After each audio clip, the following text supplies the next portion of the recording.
own guy now? That's crazy. Hey, so what are you going to do? What are you going to do? These 4 rounds left. You've lost every single one of them. You've lost every single round. This could be a legacy ender, AJ. Smile. Smile. Here, Conor. It's fine, right? Yeah. Yo. Don't mind me. Just smoking on that Jake Paul pack. Honestly, Jake Paul, trash. Tommy Fury, trash.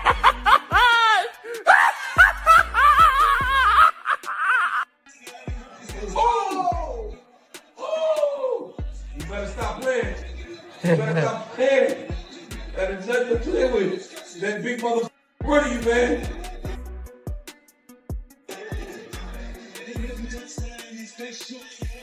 Ooh. That's it over, dog. Oh! That's crazy. That's a wrap. Don't get up. Don't get up. Stay out. Oh! That's crazy. Ooh. Oh! Shit. Like, you know, out the ring for 14 months and just be razor sharp with a guy running. And so, yeah, probably 2 or 3 rounds more than expected. But fair play to Jake Paul. It was a lot tougher than I thought, and he took a lot more shots than I thought he could.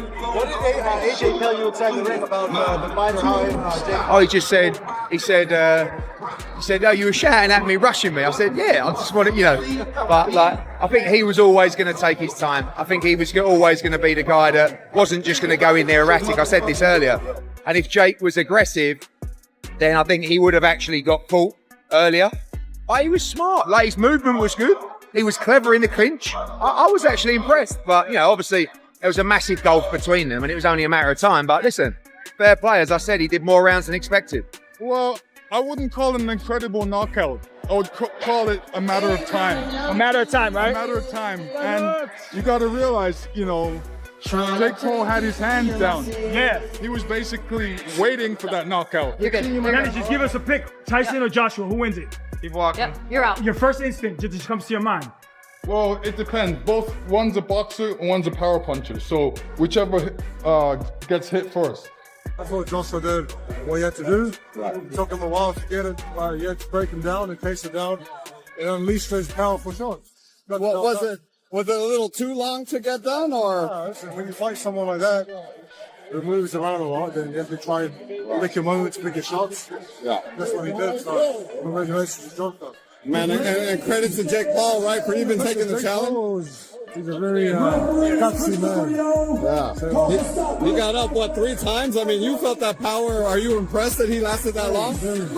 Yeah. He did a great job. Yeah, thank you, Joshua. Hey, 2 words. Fair trade. That's it? You think, you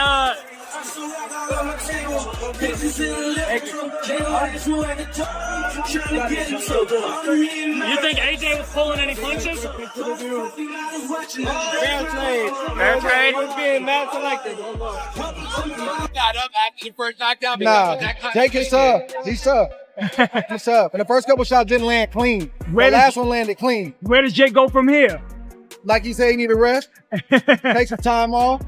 Enjoy the fruits of his labor. Anthony Joshua, Tyson Fury. What happens in that fight now? Is it more exciting? I don't know, because I don't know where Tyson Fury is right now. You know, and it's gonna be interesting. But that's a fight I want to see. That's a fight they've been talking about for a long time, man. Domestic dust up, as they call it. I think it's gonna be a good one. No, it was a awkward night. You know, AJ couldn't get to grips with him. Obviously, Jake had a really good game plan, moving his feet, lateral movement, slipping and sliding. Obviously, been practicing that a lot in sparring. And you got to give him credit. He came out there and gave it a good go. Took his licks like a man, didn't complain. You know, fighting a much bigger, more established, world-class fighter. So that's usually what happened. What was always going to happen. You know, a lot of people thought he would only last 1 round, 2 rounds, but you know, you got to give Jake credit. You know, he went out there and had a solid game plan and was implementing it at times, was landing shots and was avoiding getting hit with the big shots. you know, but there's a reason we have weight categories in boxing, and I'd say he sticks with, you know, the cruiserweight division where the guys are the same size as him, because that, you know, without having the schooling, the many years, I was able to give away 100 pounds in weight because I've been boxing since I was 10. I was, you know, I was an international amateur and, you know, world champion at cruiserweight. That's why I was able to do the big jump and use the tactics that he used to win the heavyweight championship. But no, credit to him, nothing but respect for Jake Paul for putting on such an event and putting himself in harm's way. That was incredible. In my view, that was a victory on all fronts. Like, minus the actual victory, of course, but bro, like, no one expected him in the last 6 rounds with AJ. In my opinion, he won 4 of them. People will argue that he at least won 3. No one expected him to last that long. Rolled his ankle, broke his jaw, still fucking fighting, man. Like, that's toughness. You know, most people wouldn't have the balls ever to step in a boxing ring in their life. He stepped in a boxing ring with one of the baddest men on the planet. Who's 40 pounds heavier than him, is 6 inches taller. That's insane. He's one of the most skilled fighters on the planet. My brother, as a fucking YouTuber, went 6 rounds with him fighting with a broken jaw and rolled ankle. I'm so proud of him. That was just.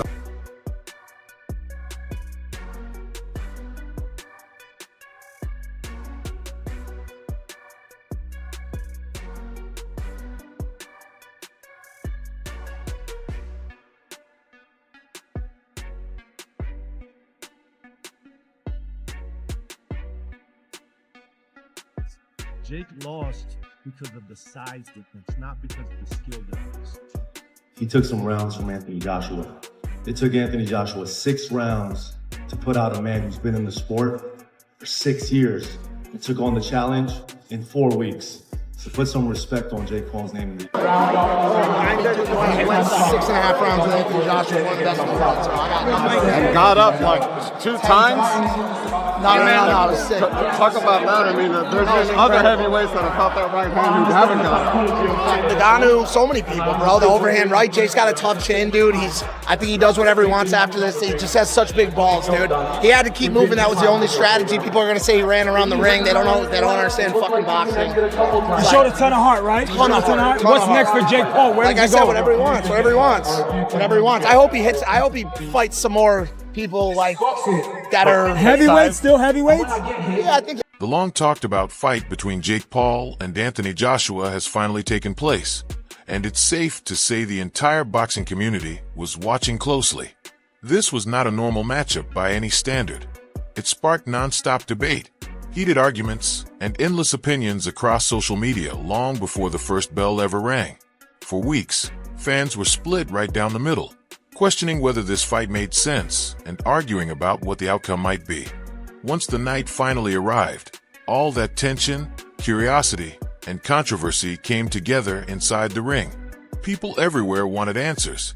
They wanted to see whether this clash would confirm expectations or completely flip them upside down. When Jake Paul and Anthony Joshua stepped through the ropes, it felt like years of conversation were about to be settled in one moment. This wasn't just a fight. It was the payoff to one of the most polarizing discussions boxing has seen in a long time.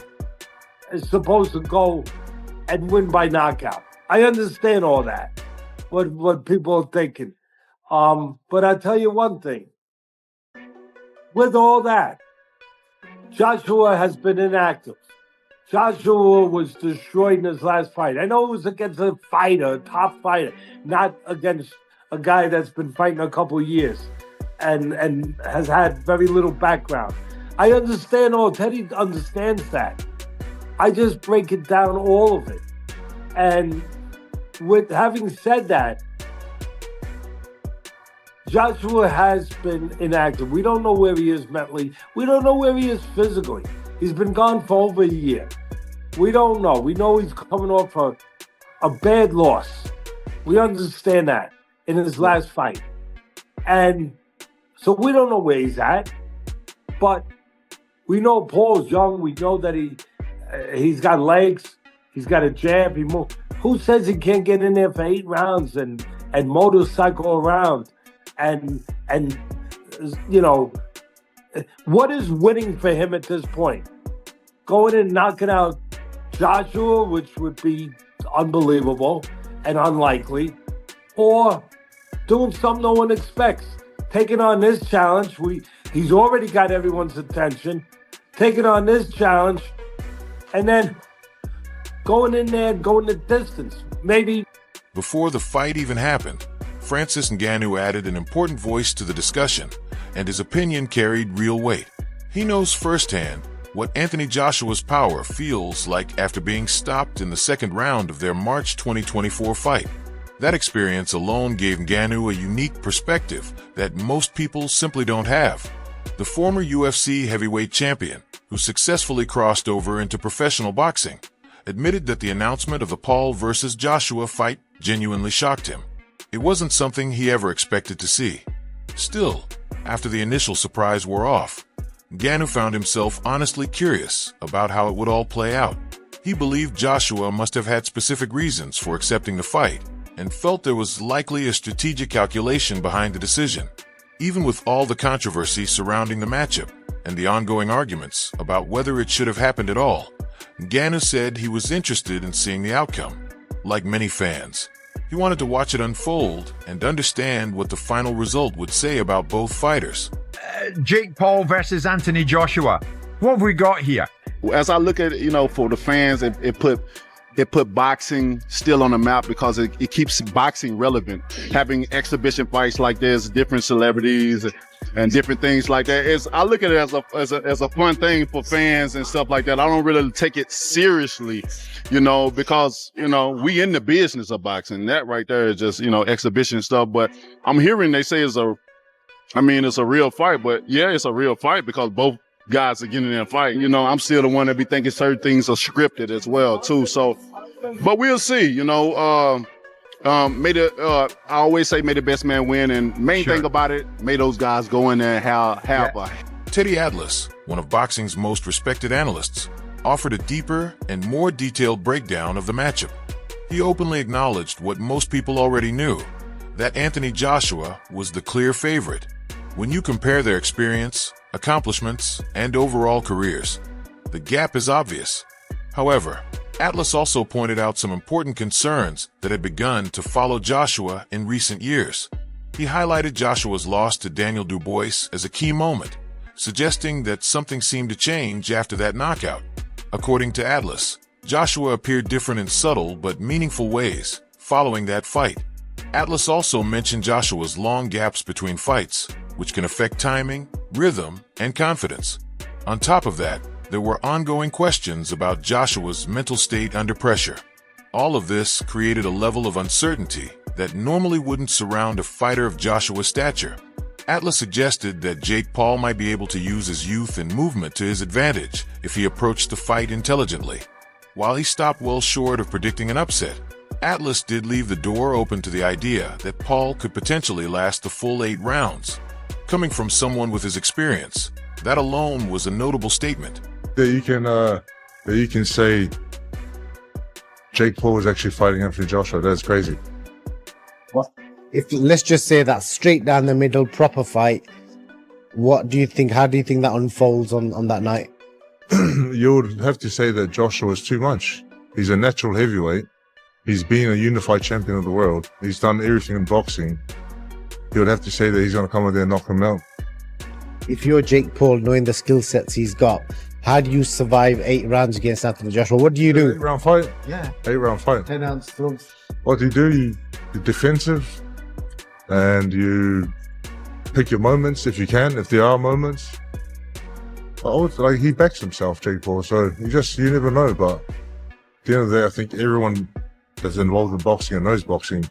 Not everyone viewed this matchup as a legitimate competitive contest, and that's where the conversation became even more intense. Deontay Wilder, the former 2-time world champion known as the Bronze Bomber, made waves with some very bold claims. Wilder openly questioned whether the fight represented true competition at all. Despite being officially sanctioned and promoted as a professional bout, he suggested it might be more entertainment than sport. In his view, labeling something as a real fight and placing it under Boxing Commission oversight does not automatically mean both fighters are fully trying to win.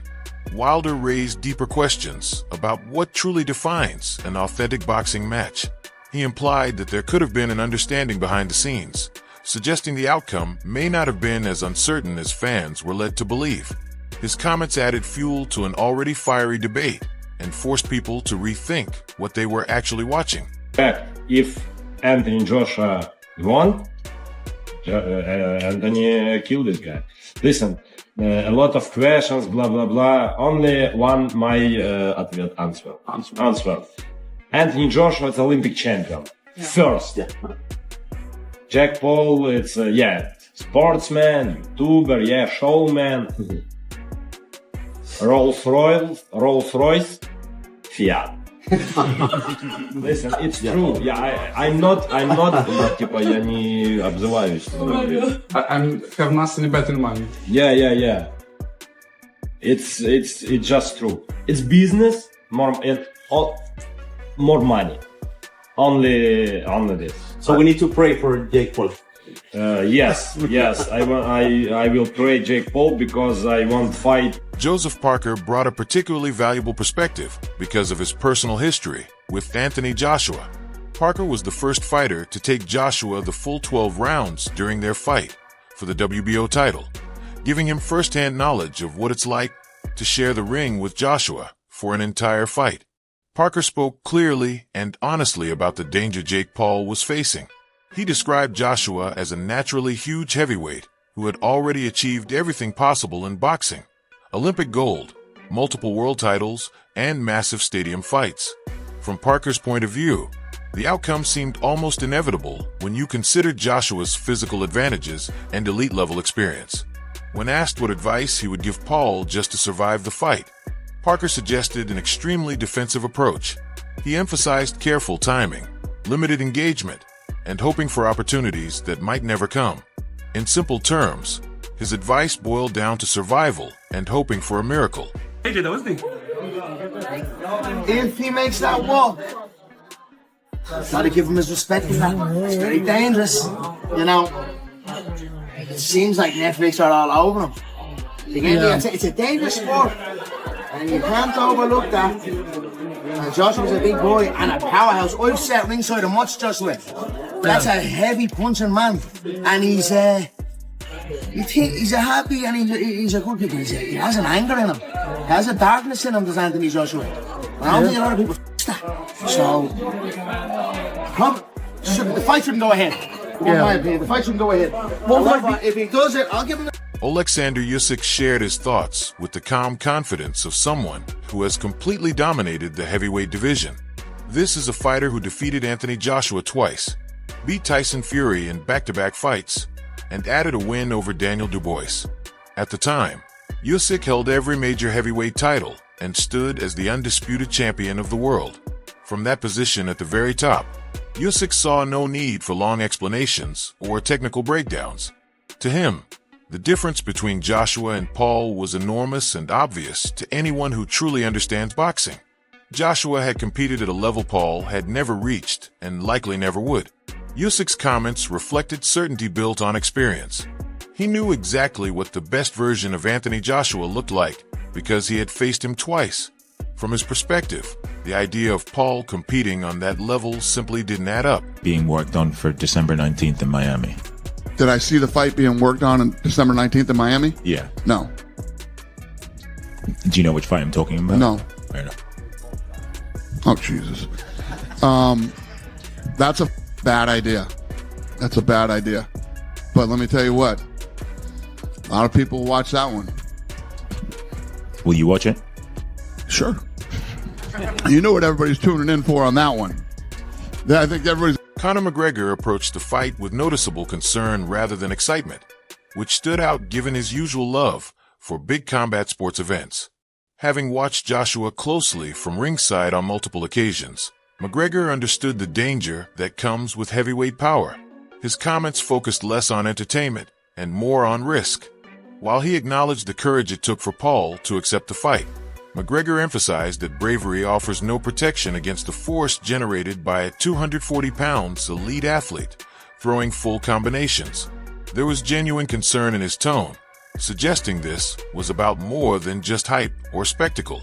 McGregor clearly understood the physical risks involved and expressed real worry about Paul's safety once the punches started flying.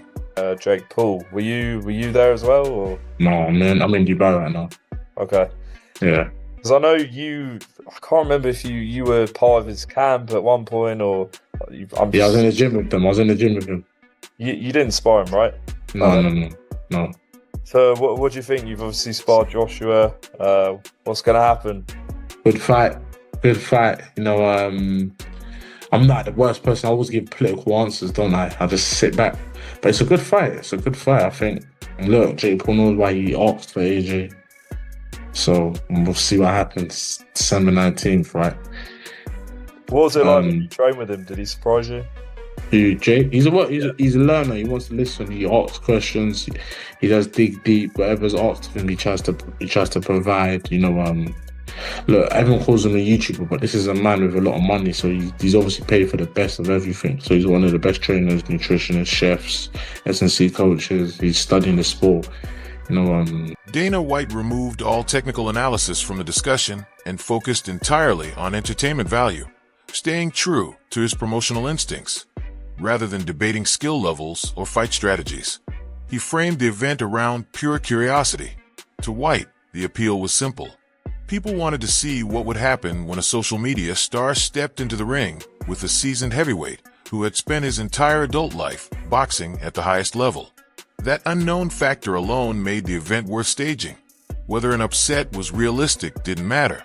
The curiosity and attention it generated made the fight financially viable and culturally relevant. For White, it was about creating a moment people would talk about long after the final bell. Jake Paul could win an area title, definitely. I really think he could. He trains hard. I respect all of that. I respect him for what he's doing. Brilliant. He's having a go. Amazing. But he's now fighting arguably a top 3 top heavyweight in the last 10, 15 years. One, it's dangerous.